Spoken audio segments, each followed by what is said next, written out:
नमस्कार दोस्तों, आपका स्वागत है हमारे चैनल में। मैं हूं बुद्धा इंस्पायर्ड 2026 और आज हम बात करने वाले हैं एक बेहद दिलचस्प टॉपिक के बारे में। तो चलिए शुरू करते हैं। बहुत समय पहले हिमालय की तलहटी में एक आश्रम था जिसे लोग मौन आश्रम कहते थे। वहां आर्षि अद्वैत अपने शिष्यों के साथ रहते थे। उनका एक ही सिद्धांत था, जितना कम बोलोगे उतना अधिक सुनोगे और जितना अधिक सुनोगे उतना अधिक जानोगे। आश्रम के चारों तरफ घने देवदार के जंगल, शांति, पवित्रता और सौम्यता थी। जो भी वहां पहुंचता उसके मन की बेचैनी स्वतः शांत हो जाती। एक दिन राजा ने घोषणा की, जो व्यक्ति मेरे मन की बात बिना बोले समझ लेगा उसे मैं अपना मुख्यमंत्री बनाऊंगा। यह सुनते ही पूरा राज्य हिल गया। हर विद्वान यह सोचकर आया कि यह पद सिर्फ उसका ही है। राजसभा भरी। सभी विद्वान अपनी अपनी विद्या दिखाने को तैयार थे।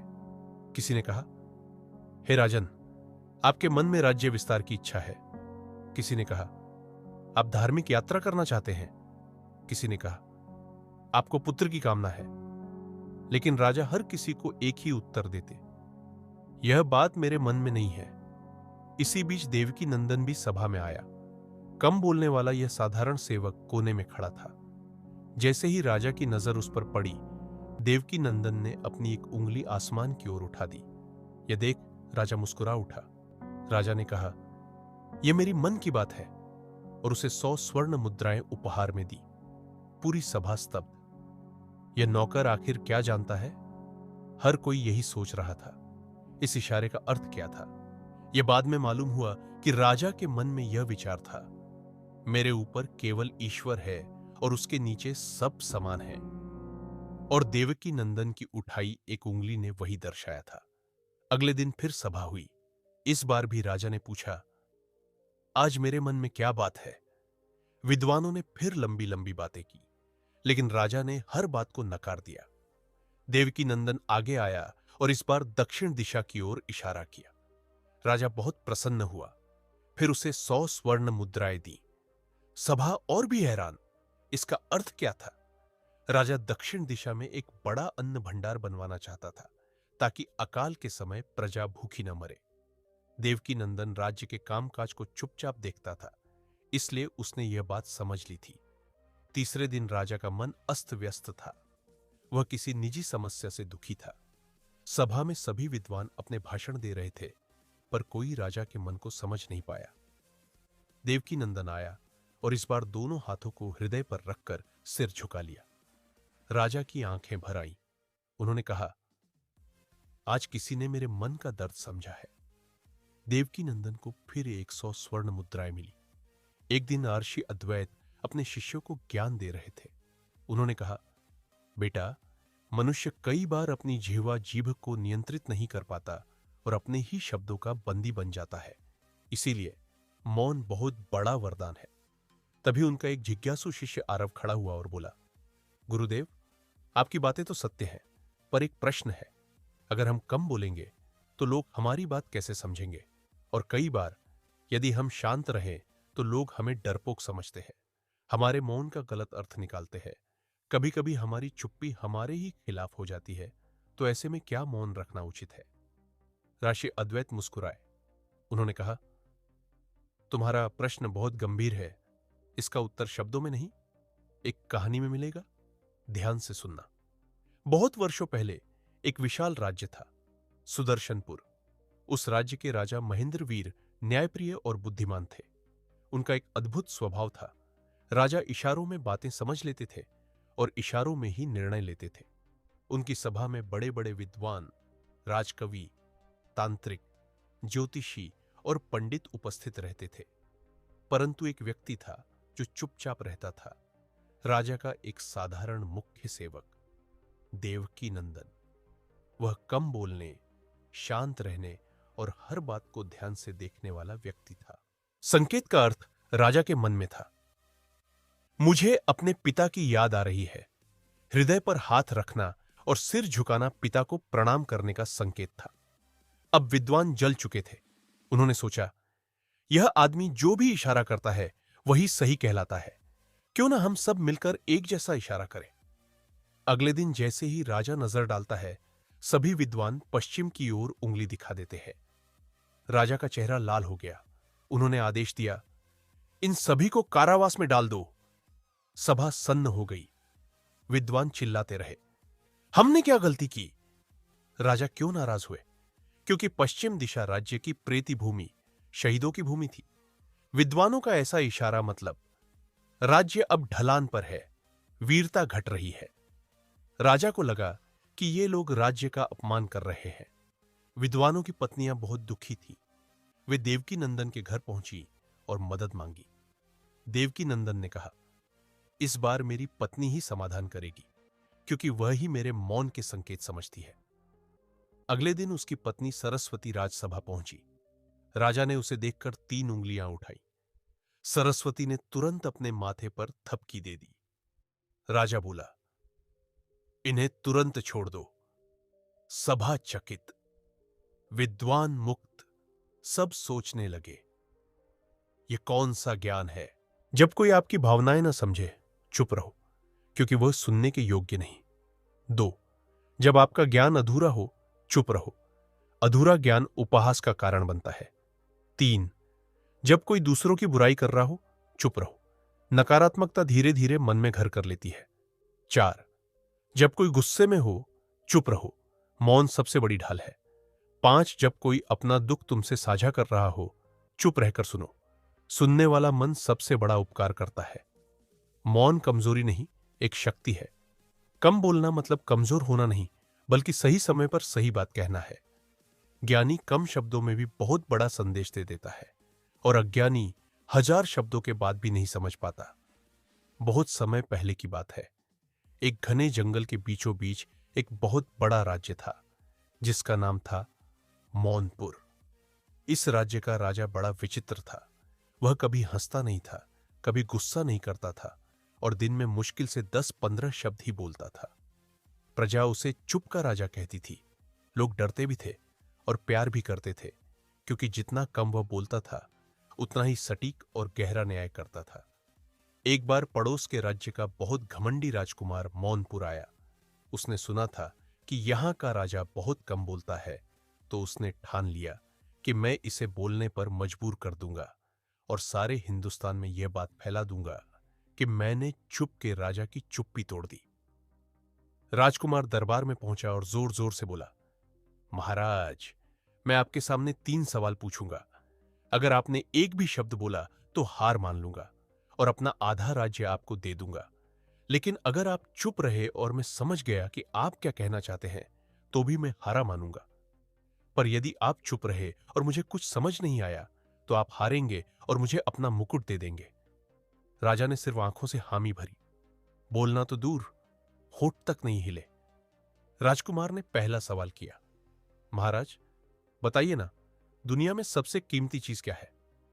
राजा चुप, बस शांति से राजकुमार को देखते रहे। फिर धीरे से अपनी जेब से एक चमकदार मोती निकाला और राजकुमार के हाथ पर रख दिया। राजकुमार समझ गया। वह बोला, ओह, समय, समय सबसे कीमती है। एक बार चला गया तो लौट कर नहीं आता। आपने बिना बोले बता दिया। दरबार में सन्नाटा छा गया। राजकुमार ने दूसरा सवाल किया, अब बताइए महाराज, इंसान का सबसे बड़ा शत्रु कौन है? राजा फिर चुप। इस बार उन्होंने अपना दूसरा मोती निकाला, उसे अपने दांतों से काटा। मोती 2 टुकड़े हो गया। फिर दोनों टुकड़े राजकुमार की ओर बढ़ा दिए। राजकुमार हंस पड़ा, वाह, खुद की जीभ, क्योंकि अनियंत्रित जीभ ही इंसान को सबसे ज्यादा बर्बाद करती है। आपने फिर बिना बोले जवाब दे दिया। अब सारे दरबारी एक दूसरे को देखने लगे। राजकुमार का घमंड टूट चुका था। अंतिम सवाल उसने कांपती आवाज में पूछा, महाराज, अब बताइए, सबसे बड़ा मित्र कौन है? राजा ने तीसरा मोती निकाला, उसे अपने दोनों हाथों में छुपाया, फिर धीरे से मुट्ठी खोली। मोती गायब था, सिर्फ खाली हथेली दिखाई। फिर राजा ने अपनी खाली हथेली राजकुमार के सीने पर रख दी। राजकुमार की आंखों में आंसू आ गए। वह जमीन पर बैठ गया और बोला, मौन, मौन ही सबसे बड़ा मित्र है। जब सारे शब्द खत्म हो जाते हैं, जब सारी ताकत जवाब दे जाती है, तब मौन ही साथ देता है। आपने तीनों सवाल बिना एक शब्द बोले जवाब दे दिए। मैं हार गया। फिर राजकुमार ने अपना मुकुट उतारा और राजा के चरणों में रख दिया। राजा ने मुस्कुराते हुए उसे वापस पहना दिया और सिर्फ 3 शब्द बोले। अपने जीवन में पहली बार इतने साफ और जोर से बोले कि सारा दरबार गूंज उठा। मौन ही जीत है। उस दिन से राजकुमार भी कम बोलने लगा। उसने अपने राज्य में कानून बनवाया, जो बेवजह ज्यादा बोलेगा उससे एक दिन का मौन रखने की सजा होगी। और देखते ही देखते उसका राज्य भी मौनपुर जैसा शांत और सुखी हो गया। कहानी से सीख। कम बोलो, लेकिन जब बोलो तो हर शब्द मोती की तरह कीमती हो। और जब बोलने की जरूरत ना हो तो मौन सबसे सुंदर जवाब है।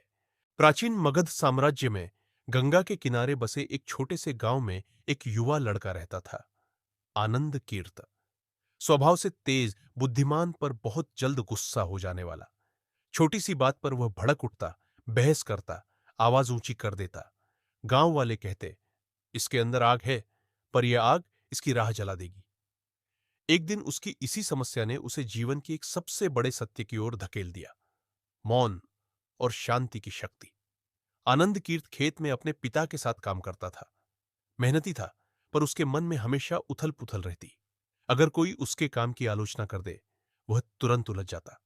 अगर कोई उससे असहमत हो जाए, वह बहस करने लगता। अगर कोई मजाक कर दे, वह कई दिनों तक सोचता रहता। एक दिन उसके पिता ने कहा, बेटा, तू अपने भीतर की आग बुझा नहीं सकता। इसके लिए तुझे ऐसे किसी की सीख चाहिए जिसने आग में तपकर सोना बनना सीखा हो। पिता ने सुझाव दिया कि वह राजगृह जाए, जहां उस समय गौतम बुद्ध निवास कर रहे थे। पहाड़ों के रास्ते, जंगलों की खामोशी और गांवों की चहल पहल से गुजरते हुए आनंद कीर्त कई दिनों में राजगृह पहुंचा। बुद्ध के शिष्यों की शांति देखकर वह चकित था। कहीं कोई जोर जबरदस्ती नहीं, कहीं कोई बहस नहीं, कहीं कोई हल्ला नहीं। मानो हर किसी के भीतर कोई गहरा सागर हो। उसने सोचा, मैं भी ऐसा बन पाऊंगा। जब आनंद कीर्त बुद्ध के सामने पहुंचा, वे शांत होकर बैठे थे। उनके चेहरे पर ऐसी स्थिरता थी कि मानो समय उनके सामने ठहर जाता हो। बुद्ध ने पूछा, क्या खोज रहे हो बालक? आनंद कीर्त ने बिना झिझक सच कहा, मैं अपने गुस्से से परेशान हूं प्रभु। छोटी छोटी बातों से मन टूट जाता है और कई बार मैं दूसरों को दुख दे बैठता हूं। मैं शांत होना चाहता हूं। बुद्ध मुस्कुराए, शांति बाहर से नहीं आती, वह भीतर से जन्म लेती है। पर पहले यह समझो कि गुस्सा कहां से आता है। बुद्ध ने पास रखी एक भारी पत्थर की स्लैब उठाने को कहा। आनंद कीर्त ने उसे उठाया। कुछ देर बाद उसका हाथ कांपने लगा। बुद्ध ने पूछा, क्यों थक रहे हो? क्योंकि पत्थर भारी है प्रभु। अगर तुम इसे बहुत देर तक पकड़े रहो तो क्या होगा? मेरे हाथ सुन्न हो जाएंगे। बुद्ध बोले, यही तुम्हारे गुस्से के साथ होता है। जो बोझ बाहर से आता है वह कुछ देर में चला जाता है, पर तुम उसे भीतर पकड़े रहते हो, इसलिए थकते हो, टूटते हो। फिर उन्होंने कहा, शांत रहना सीखो। लोग तरसेंगे तुम्हारे साथ बैठने के लिए, क्योंकि ऐसी शांति दुर्लभ है। अगले दिन बुद्ध आनंद कीर्त को शहर ले गए। एक व्यापारी बुद्ध को पसंद नहीं करता था। जब उसने बुद्ध को देखा तो उनकी ओर तेज स्वर में बोला, यही है वह भिखारी जो लोगों को बहकाता है। आनंद कीर्त का खून खौल उठा। वह उस व्यापारी की तरफ बढ़ा। तभी बुद्ध ने हाथ उठाकर कहा, रुको। बुद्ध ने व्यापारी से शांत स्वर में कहा, भाई, यदि कोई किसी को उपहार दे और दूसरा उसे स्वीकार न करे तो उपहार किसका रहता है? व्यापारी ने कहा, जो देता है उसी का। बुद्ध बोले, तो मैं तुम्हारे अपशब्दों को स्वीकार नहीं करता। ये तुम्हारे ही पास लौट जाते हैं। आनंद कीर्त स्तब्ध रह गया। प्रभु, लोग आपको अपमानित करते हैं और आप शांत रहते हैं। बुद्ध बोले, जो व्यक्ति शांत होता है वह दूसरों के शब्दों से नहीं हिलता, क्योंकि उसका मन उसकी मुट्ठी में होता है, दूसरों की नहीं। फिर बुद्ध उसे एक नदी किनारे ले गए।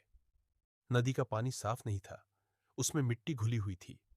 बुद्ध ने कहा, इस पानी को पी सकते हो?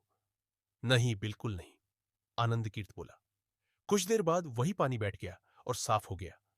बुद्ध बोले, क्यों, अब पी सकते हो? हां प्रभु। बुद्ध ने कहा, मन भी ऐसा ही है। जब तुम्हें कोई भड़काता है तो तुम्हारा मन नदी की तरह गंदला हो जाता है। अगर तुम तुरंत प्रतिक्रिया दोगे, तुम गंदा पानी ही पियोगे। लेकिन अगर तुम मौन हो जाओ, शांत रहो, तो कुछ ही देर में सब साफ हो जाएगा। कई दिन बुद्ध के साथ रहकर आनंद कीर्त में बदलाव आने लगा। चीजें पहले जैसी चोट नहीं करती, बातें उस पर भारी नहीं पड़ती। उसका चेहरा शांत होने लगा। पर असली परीक्षा तब हुई जब वह अपने गांव लौटा। जैसे ही वह पहुंचा, गांव का वही आदमी जो उसे हमेशा चिढ़ाता था, आकर बोला, ओहो, बुद्ध बनने आ गया। पहले वह भड़क जाता, लेकिन इस बार उसने बस मुस्कुरा कर कहा, भाई, तुम्हारी बात तुम्हारी है, मैं उसे स्वीकार नहीं करता। वह आदमी हैरान रह गया। उसने सोचा, आज इसे क्या हो गया? ये तो पहले ही उड़ पड़ता था। धीरे धीरे गांव में फैल गया। आनंद कीर्त बदल गया है। लोग उसके पास सलाह लेने आते। बच्चे उसे देखकर खुश होते। गांव वाले कहते, इसके पास बैठो तो मन को शांति मिलती है। वह रियलाइज करता गया, शांत रहना सीखो, लोग तरसेंगे आपके लिए। समय बीतता गया। गांव में झगड़े कम होने लगे। लोग किसी बहस में उलझते तो कहते, रुको, चलो आनंद कीर्त से पूछते हैं। वो किसी को डांटता नहीं, बस मुस्कुरा कर कहता, पहले मन को बैठने दो, फिर फैसला लो। गांव में नई ऊर्जा का जन्म हुआ। लोग समझने लगे कि बात ऊंची करने से समाधान नहीं होता, शांत रहकर देखने से समाधान स्वयं स्पष्ट हो जाता है। कुछ महीनों बाद आनंद कीर्त बुद्ध से मिलने गया।